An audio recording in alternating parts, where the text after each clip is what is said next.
architecture and sculpture.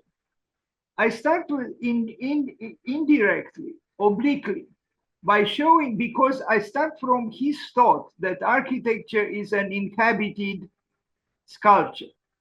And I don't totally agree with him, because architecture has its own specificities. But a sculptural side or a sculptural attribute or sculptural qualities are important in architecture. But I wouldn't say so directly and so simply that a building is an inhabited sculpture. But that's what he thought. And because of it, I thought of beginning this short presentation, and it is short, with the buildings, if we are to call them buildings, by André Bloch, the founder of l'Architecture d'aujourd'hui, the important French architecture magazine, who was a sculptor. He actually studied engineering, but became a sculptor. And he created inhabited or inhabitable sculptures. They're actually buildings that you can enter. You could even, if you want, sleep there or live there. And they are sculptures, but they are not buildings in the common sense of the word.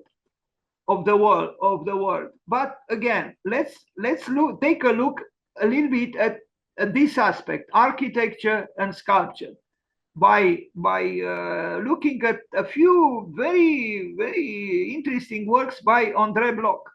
So André Bloch, who was born in 1896 and died in 1966. This is a sculpture that could be a building. We are going to see more in detail. He builds several, not just one. Maybe I should not have begun with this kaleidoscope of images, but here it is, one of them. Is it a building? Well, I mean, in the sense that you can enter it, it is a building. Is it sculptural? Yes, it is sculptural, very much so. Is it a sculpture? In a way, it is. It's both a sculpture and a possible architecture. I find it very moving and enticing, but it's not what we usually think of a building. But it is a building. You can use it. You can enter it, and you can even live there. Now we see some bags there at the bottom, maybe some students in architecture or architects or maybe sculptors or who knows who visiting it. Architects are probably reluctant to call this architecture. But I do call it architecture. It's just that it's a different kind of architecture. And we cannot say that it is not very interesting. It is. And it's possible that Brâncu should have called it architecture because it is an inhabitable sculpture. André Bloch, who never studied architecture, I don't even think he studied sculpture. He studied engineering. But he was a catalyst for architecture of the highest order. When he died, some of the most important architects of that time lamented his departure from this earth, because you see, there are such people who are animated by the immense love for architecture and interest in architecture, and they did and do a lot for architecture, like André Bloch did. Look, it's a space, no? It has a floor. You can put there a mattress, you can sleep there, you can work there, you can dance there, you can sing there, you can do many things. So it's a building, but it's an unusual building done by a sculptor. So it is an inhabited or inhabitable sculpture. Casa del Laberinto by André Bloch and Claude Parron. The centennial Claude Parron will be in 1 week, on the 27th or 26th of February. This is a house built by André Bloch and Claude Parron.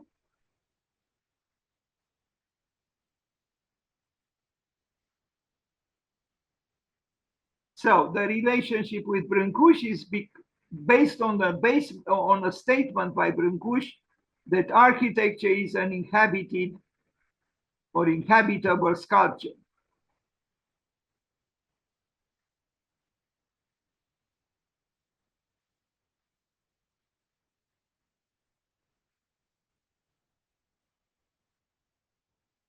There he says André Bloch architect. He never studied architecture. La scultura abitacolo di André Bloch, another, you see here, la scultura abitacolo. So it's at the frontier between sculpture and architecture, and it's both. That's why I think Brancusi would have thought that this is architecture because it is inhabitable. And as we can see, someone is there, maybe André Bloch himself. I don't know. Now, La Tour Meudon, another work by André Bloch, remarkable. I wish architects would do works as interesting as this one. Is it a building? Yes. Is it a sculpture? Yes. Is it architecture? Yes. Of a curious kind, but it's architecture in the sense that it is a usable building, and you can see pictures of its inside, but towards the outside is so sculptural that we hesitate to call it architecture. But you see, you can get in. Obviously, the man loved architecture and he loved buildings. And he carved this giant sculpture into a building. And he carved the building into a giant sculpture. André Bloch.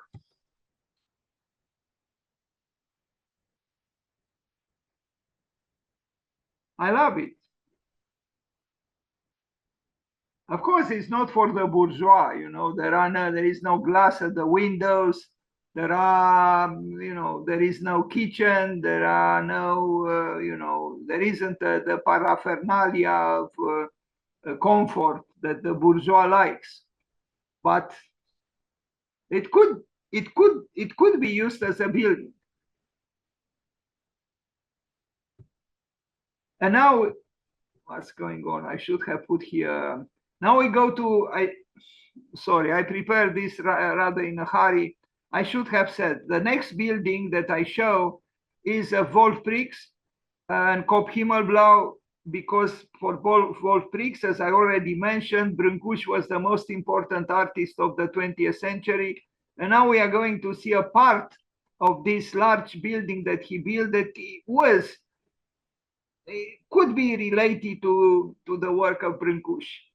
Is this part here, although it is broken, so to speak, it's eroded, but from a different point of view, like here, it's almost like an egg, the egg or the beginning of the world, standing vertically, but then excavated within, or inscavated, if there is such a word. It is rather strange that Wolfprix always said that he wants to build an architecture of complexity, while Brancusi, whom he admired so much, said the opposite. He was searching for simplicity, and he thought that simplicity is a resolved complexity. So here we have the architect of complexity admiring the sculptor of simplicity. I would have been curious to know what Brancusi would have thought of this work. Wolfprix even made a proposal, I don't, probably on a voluntary basis, for a museum for Brancusi in Târgu Jiu. I didn't see that project, but I was told he made a proposal because he does love Constantin Brâncuș. There is no doubt. Now the fluidity that in this case Wolf Prix worked with is not really explicitly connected with Brâncuș, but as we saw here in this picture, it's almost an approximation of the beginning of the world, that sculpture for the blind that Brâncuș made. Now you are going to see a project I did many years ago for a competition, a museum for the birds of Constantin Brâncuș. And this is the drawing I made. This was before the arrival of the digital culture in architecture. And I placed the superior part of the drawing, all the birds that he sculpted. Then you see a longitudinal section through the building, then a cross section, the side view, and then at the bottom is the plan of the museum. But I will read a short text about what I did. I was typing it with a manual typewriter, and it needs some editing, but I'll read it to you. All his life, Brâncuș tried to find the essence of flight. He made 27 birds, more and more perfect, more and more spiritual. First, he made 7 wonder birds, then 4 gold birds, and finally 16 birds in flight. He was never satisfied, but this was because he had a giant purpose, to express into a physical form the spirit of the flight. How to do a museum for his birds? I thought that it must be somehow a mystical place for a ritual initiation into the mysteries of the spiritual flight. A trip to there where the sky and the earth meet together. I imagined 4 sequences. First, the entrance, like in a tomb. Second, a narrow corridor without light. Third, a big room like a maternal uterus, like a womb, top lit only, with the birds in line, one after the other, in the same order the sculptor made them. Fourth, an outside view, the beach, the sky, the sea, and maybe some birds, real birds, flying to the infinite. Finally, I observed, interesting coincidence, that the museum brought little by little the shape of his birds. And you see in the plan that actually this happened unconsciously. I didn't intend to arrive here, but trying to accommodate the 27 birds and, with the skylights, identifying the 3 periods in his, work, devotional work to this theme, birds in flight, I arrived slowly to this horizontal bird, which is the museum. But you see in the section, the longitudinal section, how things, were to happen. And then here I made a sketch, manual drawing, of course. On the left, the bottom, the entrance like in a tomb, then the dark corridor, then the maternal womb, the big room with the 27 birds aligned, and then you exit the museum, and on some kind of a balcony, you can contemplate the sea, the sky, and maybe some real birds. Now, flying to the infinite or who knows where. Now, SPAN is an architecture group. It's a partnership between Matias del Campo and Sandra Menninger. They won the competition, a competition I launched a number of years ago for a new museum for Constantin Brâncuș in Paris, to replace the building built by Renzo Piano, which I consider inadequate for properly representing the spirit of Constantin Brâncuș, the spirit of the works of Constantin Brâncuș. I even invited Renzo Piano, but of course he didn't participate. But Matias Del Campo and Sandra Menninger won the first prize. Unfortunately, my website was ruined by Yahoo from, that I rent the website from Yahoo, and they made some technical so-called improvements, and now all the images cannot be seen. And I have about 2,000 projects there. I'm mad at them. I couldn't extract images from that competition. I found the works of Span on the web, but low resolution. I would have liked to show other projects because more projects were sent, some of them very interesting, but impossible because the website was, I hope, temporarily ruined by Yahoo. Here you see the site plan of the project of Span, and it's a very, here is on the north side, Centre Georges Pompidou by Renzo Piano and Sir Richard Rogers and Peter Rice, and there was another architect whose name unfortunately I forgot. They won the competition and they built it, Centre Beaubourg or Centre Georges Pompidou. This is the proposal of Span, and this is where the building by Renzo Piano now is. I'm sorry for the pictures. They are not very easily seen, but you get some kind of an idea, but I don't have the text written by Span. What is very interesting is that the project they made for this competition, Matias Del Campo wrote to me that 2 years later, he considered this project the grandfather of the project with which they won the Austrian pavilion at the World Exhibition in Shanghai, I think in 2012. And, I like this relationship over a span of 2 years.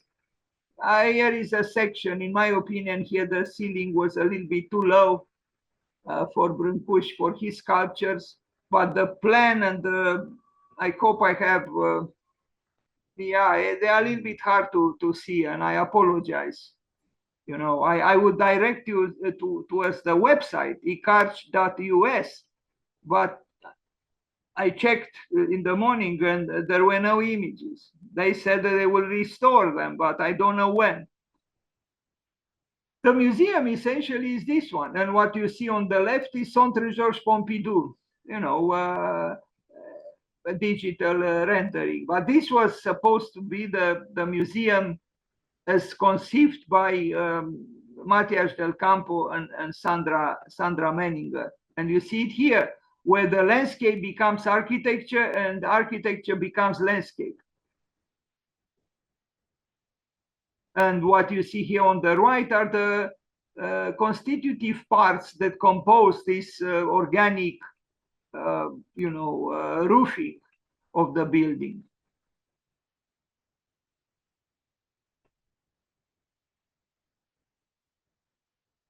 You see the birds of Brâncuș here in this rendering of them, and here is another rendering that they sent us. Now I showed a skyscraper built by Ginny Gang, Studio Gang in Chicago, which has insinuations of the motif of the endless column that we saw already. This is apparently the tallest building ever built by a lady, by a woman. Bravo to Ginny Gang. And I said 2 years ago in March, Ginny Gang was with us here on this Zoom platform, and we even sang happy birthday to her. And you can see that recording on YouTube. And you see here, it's the endless column, not just bidimensionally present on this portion of the facade, but you see also in the volume of the towers, and not with the same proportions, not with the same oblique lines, but it's the motif of the endless column. And it is indeed a huge, a very, very tall skyscraper that Ginny Gang and Studio Gang built in Chicago. You see here, I didn't write the text. This is the tallest building in the world designed by a female architect. And you see here, insinuations of the endless column in the building that was built in Chicago.